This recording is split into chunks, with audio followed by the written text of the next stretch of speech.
Hola, mi nombre es María Eugenia Sampichetti y voy a leer un capítulo que escribí para el libro Maestras Argentinas.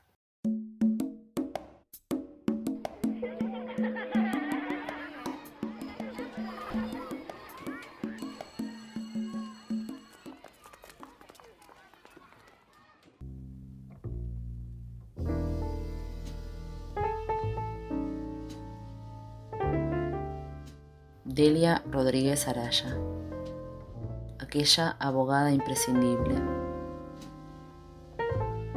Que mi nombre no sea asociado a la tristeza. Julio Fosic.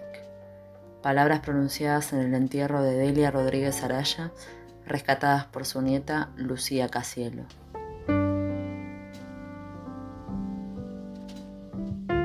Hablar de personalidades que incidieron en la vida de muchas personas siempre es difícil. Tratar de concentrar en pocas páginas aquellas historias de vida, las idas y venidas de sus recorridos y las infinitas anécdotas, lo es aún más. Y el caso de Delia Rodríguez Araya, o Delita, como le decían sus amigas, amigos y familiares, es uno de ellos. Abogada, militante, madre, amiga y otras etiquetas la definen, junto con un sinfín de otras que sería imposible tratar de definir. Delia se nos presenta como una de esas figuras emblemáticas y entrañables de nuestra historia que no pasan desapercibidas. Entre la infinidad de formas de denominarla en el marco de este valioso libro, me quedo con una posible definición. Delia es y era, sin dudas, una maestra con todas las letras. Nacida en Rosario un 22 de mayo de 1929, Delia fue atravesada por el final de la denominada década infame en su formación escolar y luego por los primeros años del peronismo en su formación universitaria, llevada a cabo en la Universidad Nacional del Litoral de Santa Fe. Allí comenzó a militar en el Partido Socialista, llegando a ser presidenta de la Federación Universitaria del Litoral a finales de los años 50. Fue una alumna destacada, luego abocada a los derechos humanos, vocación y cualidad que la acompañaron hasta el final de sus días. Se destacó por ser militante en una época en donde los derechos fundamentales le habían sido arrebatados al pueblo argentino y latinoamericano. Una época en la que abogar y luchar por las propias convicciones era sinónimo de poner en juego la propia vida. A Delia nada se lo impidió, y con muchas adversidades y obstáculos en el camino emprendió la enorme tarea de disponer su vida y profesión al servicio de las y los que más lo necesitaban. Asumió el rol de abogada militante y comprometida con los derechos humanos, y ese fue quizá el más importante y reconocido de los roles que ocupó. Es de destacar, sin embargo, que Delia tuvo una formación en docencia al haberse recibido en 1947 como maestra normal, aunque nunca ejerció. Sin embargo, resulta relevante hacer esta mención, ya que debe reconocerse que dicha formación se vio reflejada en sus acciones, en su forma de ser y de encarar la vida, ante las causas que se le presentaron y las personas que se le cruzaron en el camino. Sin ir más lejos, en el marco de la última dictadura cívico-militar argentina, Delia asumió el compromiso de defender a presas y presos políticos víctimas de la represión militar, llevó a cabo la presentación de múltiples habeas corpus y acompañó a las madres de Plaza de Mayo en su provincia natal, entre otras tareas arriesgadas. De hecho, mucho antes, si nos remontamos a mediados de 1968, en pleno enganiato y ante la intervención al Poder Judicial de la provincia de Santa Fe, conocida como la Intervención Saráchaga, Delia llegó a renunciar como agente fiscal en lo penal en solidaridad con los jueces Basualdo, Gardela y Frávega.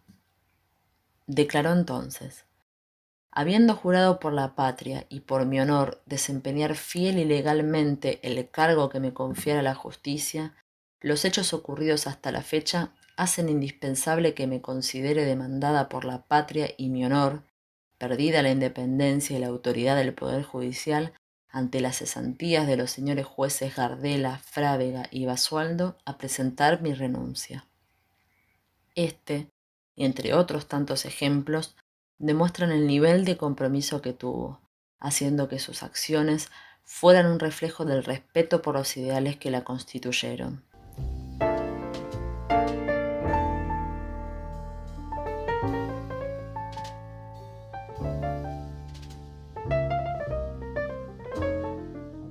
En la última dictadura fue una defensora acérrima de presas y presos políticos.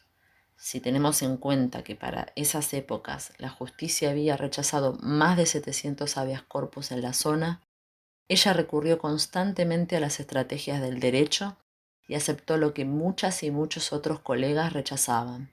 Por ejemplo, representar a Juan Martín Guevara, el hermano del Che, que sufrió detención en 1975 en Rosario. Una de las hijas de Delia, en el entrañable libro de Carlos del Frade, recuerda una frase maravillosa que su madre le decía en esas épocas: a las viejas con rodete y zuecos nunca les pasa nada. Y sin duda, la vida y obra de Delia son un claro ejemplo de ello, aunque ese nunca fuera un intento por suavizar algo que es, por lo pronto, inminente. A las señoras comprometidas como Delia, que le ponen y han puesto tanto amor, tiempo, cuerpo y dedicación, les pasa de todo y mucho más. La cuestión, en todo caso, está en cómo sortear eso que puede pasar. Delia sufrió la enorme pérdida de su primo Felipe Rodríguez Araya, asesinado en Rosario por la AAA en 1975, y este hecho no solo la marcó profundamente, sino que la hizo luchar incansablemente para que se esclarezca, aunque hasta el momento su asesinato haya quedado impune. Felipe Rodríguez Araya se había graduado como abogado en 1961 en la Universidad Nacional del Litoral y comenzó a militar en el radicalismo siguiendo el camino de su padre, Agustín Rodríguez Araya, y luego en el movimiento de Renovación y Cambio. Quizás antes que por la militancia, Rodríguez Araya cobró notoriedad a través de la defensa de presas y presos políticos.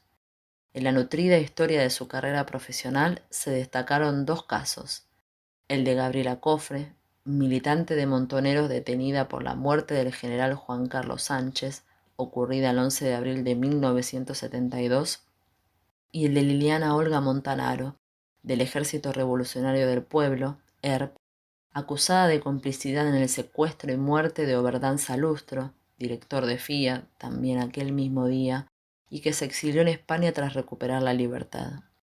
Al asumir sus defensas, Rodríguez Araya se puso en la mira de los represores. Este terrible hecho de injusticia que arrebató la vida de su primo fue la consecuencia de haber cumplido con su deber por tareas que también llevaba a cabo Delia, tales como defender presas y presos políticos, abogar por sus derechos, jugarse la vida con sus actos y finalmente darla por completo. ¿Acaso estas y estos militantes como Felipe y Delia tomaban dimensión del peligro que corrían por ejercer su profesión? Sin embargo, Delia pudo sobrellevar ese oscuro período y, al contrario de lo que muchas y muchos pudieran pensar, siendo madre de dos hijas pequeñas y estando en la mira de gente muy peligrosa, redobló la apuesta y se puso al hombro muchísimas causas. Delita, como la conocían sus amigas y amigos, fue una de las fundadoras de la Asamblea Permanente por los Derechos Humanos, APDH, en Rosario. La tarea realizada en dictadura empezó a dar sus frutos con el aporte a la Comisión Nacional sobre la Desaparición de Personas, CONADEP, espacio que integró desde que se conformó la Delegación de Santa Fe en 1984. Allí se desempeñó recibiendo denuncias de familiares y víctimas, a muchas de las cuales ya conocía por haberles tomado testimonio en plena dictadura, presentando habeas corpus y por sobre todas las cosas aportando valiosos informes y documentación trabajada desde hacía mucho tiempo atrás junto con sus compañeras. En este periodo en el que comenzaban a respirarse aires nuevos a partir del fracaso de las políticas económicas y de exterminio llevada a cabo por los militares, Argentina se adentraba en una nueva época en la que el pueblo y la democracia volvían a ser protagonistas, no sin grandes dificultades.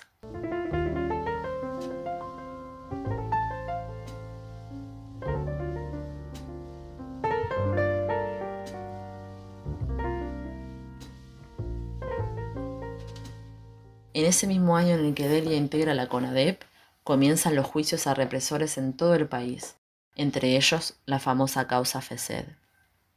Dicha causa no solo fue de suma importancia por tratarse de uno de los asesinos más peligrosos de Santa Fe, sino también porque puso a la vista la impunidad reinante. Un año después se llevaba a cabo el juicio a las juntas y el pedido de justicia parecía empezar a obtener respuestas.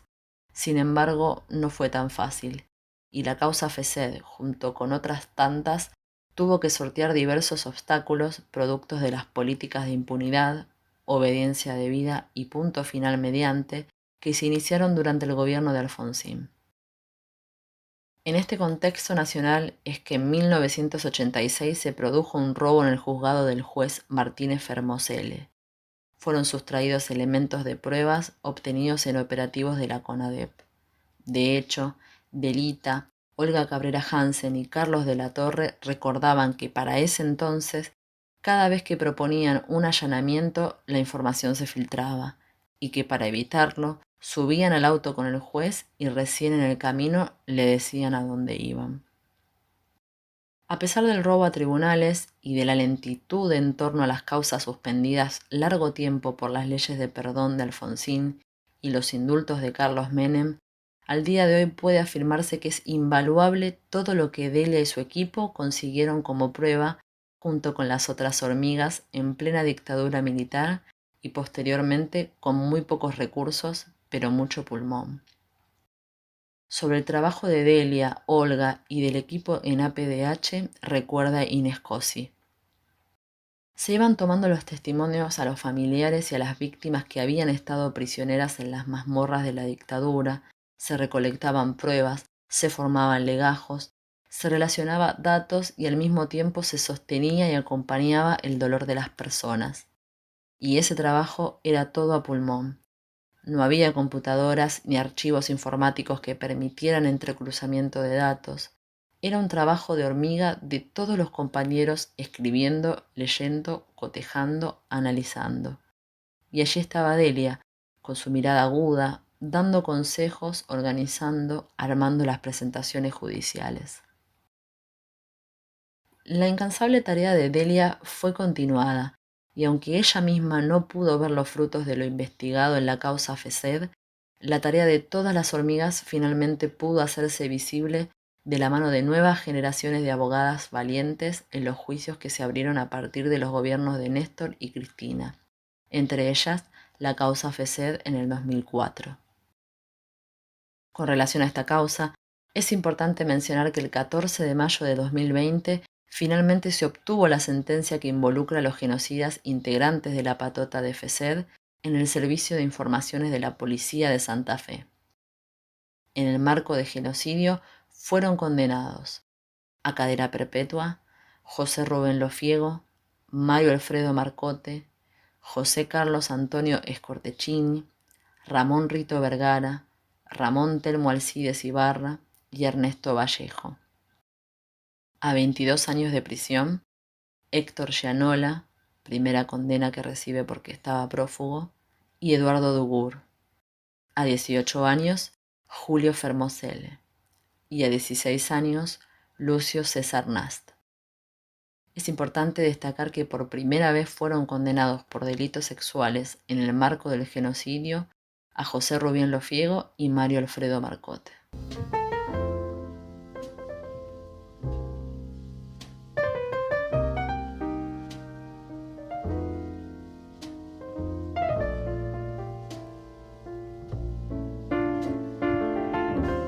Ese mismo año de 2004, un 29 de julio y con Delia presente, el Consejo la designó ciudadana distinguida por su trayectoria en la defensa de los derechos humanos. En el 2005, en el marco de la conmemoración del Día Internacional de la Mujer, fue nombrada como una de las mujeres distinguidas de la provincia por parte de la Secretaría de Derechos Humanos de Santa Fe.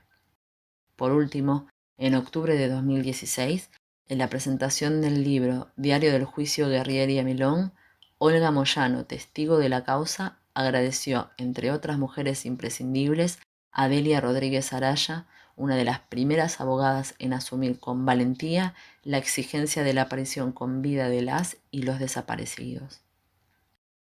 En definitiva, en este breve recorrido queda demostrado el largo y sinuoso camino que emprendió Delia en búsqueda de memoria, verdad y justicia, tarea que incluso persistió después de haber partido físicamente un 13 de mayo de 2009, apenas 9 días antes de cumplir los 80 años.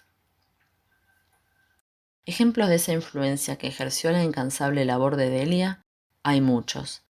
Quizás uno de los más emblemáticos es el de octubre de 2011, cuando funcionarios judiciales y autoridades del Ministerio de Justicia y Derechos Humanos de Santa Fe recorrieron un sector del cementerio La Piedad, en Rosario, donde el equipo argentino de antropología forense excavó aproximadamente 120 tumbas para determinar si allí fueron enterrados cuerpos de desaparecidas y desaparecidos de la dictadura sobre la base de una investigación realizada en 1984 por Delia.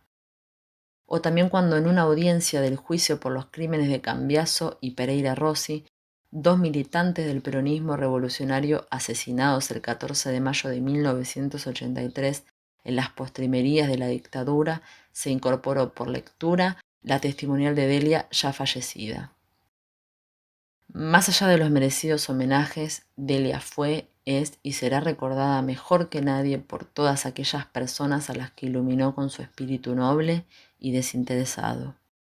Frente a un mundo cada vez más polarizado, frío y distante, en donde pareciera que nadie se la juega por nadie, en donde la solidaridad pareciera haber sido reemplazada por la competencia, urge rescatar la historia de vida de personalidades como Delia, que lo dieron todo en pos de otro que lo necesitaba, en una profesión difícil a la que siempre se le reprochó la falta de ética.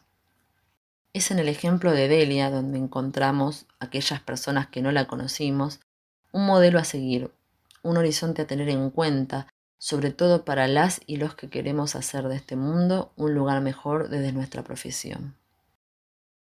Para finalizar, me parece fundamental tener en cuenta las palabras que manifestó Delia en el homenaje que le hicieron el 8 de marzo de 2005, citando a Eduardo Luis Duhalde, un fiel reflejo de su pensamiento y accionar que no deberíamos perder de vista si queremos seguir en el camino de la memoria, verdad y justicia. No hay terceros en el camino. O se pacta la complicidad con la dictadura de las Fuerzas Armadas, o se impulsa la rendición de cuentas y el castigo de todos los ilícitos. Es preciso aclarar cada acción ilícita, determinar sus inspiradores, responsables y sus ejecutores y aplicar el ordenamiento jurídico constitucional argentino. Una justicia independiente, elegida por los representantes, el pueblo, es la llamada a realizar una reparación histórica, impulsada y sostenida por la acción popular. Ningún hecho puede quedar en el olvido, no puede haber impunidad alguna, no hay soluciones intermedias. La investigación y castigo de los crímenes cometidos por el Estado terrorista son el presupuesto indispensable para que nuestro pueblo confíe en que su participación activa en el reforzamiento de la sociedad civil y política pueda encauzar el proceso democrático.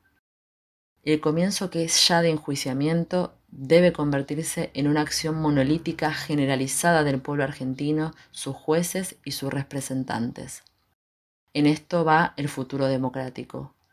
Por ello, la acción debe ser institucional y no dejando a cada ciudadano sin apoyo, porque la gran víctima fue la nación argentina, y es esta, colectivamente, quien debe restañar heridas y dar un ejemplo para las generaciones venideras, la unidad de todos los sectores. Si ello sucede, si el camino argentino comienza por la recuperación moral, podremos mirar el futuro. Vamos, patria, a caminar. Yo te acompaño.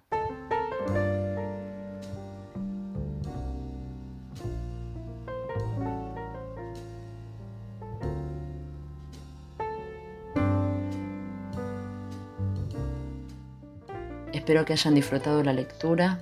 Yo soy María Eugenia Sampicciati, abogada feminista, activista por los derechos humanos, con formación en investigación jurídica de la Facultad de Derecho de la Universidad de Buenos Aires.